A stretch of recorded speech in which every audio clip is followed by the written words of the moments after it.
भाई जो गुरु बचन पे डट गे, कट गे फंद 84 के।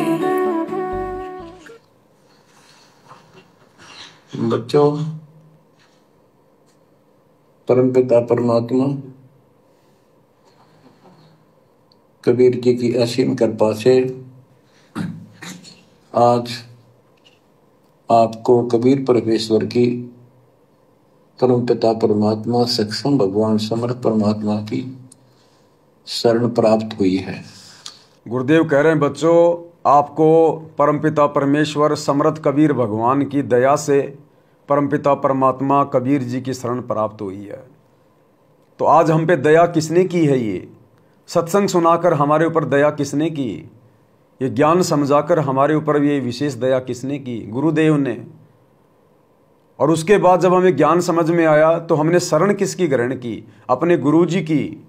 तो दोनों स्थिति में हमारे गुरुदेव ही हैं, यानी जिनकी दया से हमें शरण प्राप्त हुई है वो भी हमारा गुरु है, और जिसने दया करी है वो भी हमारा गुरु ही है। यानी कबीर जी की दया से हमें सत्संग सुनने को मिला, और कबीर जी यानी गुरु जी की हमें शरण प्राप्त हुई है। तो हमारे गुरुदेव ही सब कुछ हैं। इस सत भक्ति में कबीर परमात्मा खुद ही गुरु बन के आता है, खुद ही हमारे ऊपर दया करता है, मेहर करता है, हमें सद्बुद्धि देता है, हम ये ज्ञान समझ पाते हैं। इनके विशेष आशीर्वाद के बिना हम इनके सत्संग भी नहीं समझ सकते। दुनिया भर के लोग इनके सत्संग सुनते हैं, लेकिन मुट्ठी भर लोग आज इनकी शरण में नहीं हैं। तो जिस पर यह परमात्मा दया करता है, जिसका ज्ञान योग खोलता है, उसी को इनके प्रवचन समझ में आते हैं। सब सुमरे अपने अनुमाना तो गति लखी न जाए, कहे कबीर कृपया कर जिस पर ज्यों की त्यों समझाए। ये गुरुदेव भगवान अपनी जिस आत्मा पर दया करता है वही इनके प्रवचनों को समझ सकता है। और ये जिन आत्माओं को चाहेंगे उन्हीं आत्माओं को अपनी शरण में लेंगे।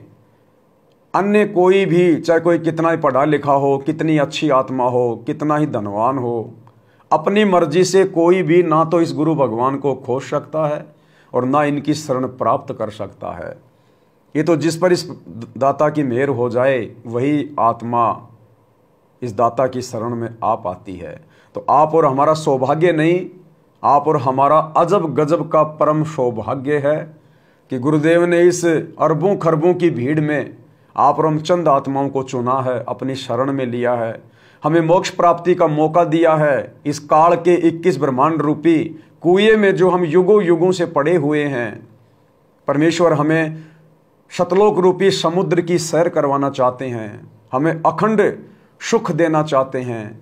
तो आप और हमारी अब क्या जिम्मेदारी बनती है इसके बाद, इसका निर्णय तो हम स्वयं ही करेंगे। भाई जो गुरु बचन पे डट गे, कट गे फंद 84 के, कट गे फंद 84 के, कट गे फंद 84 के।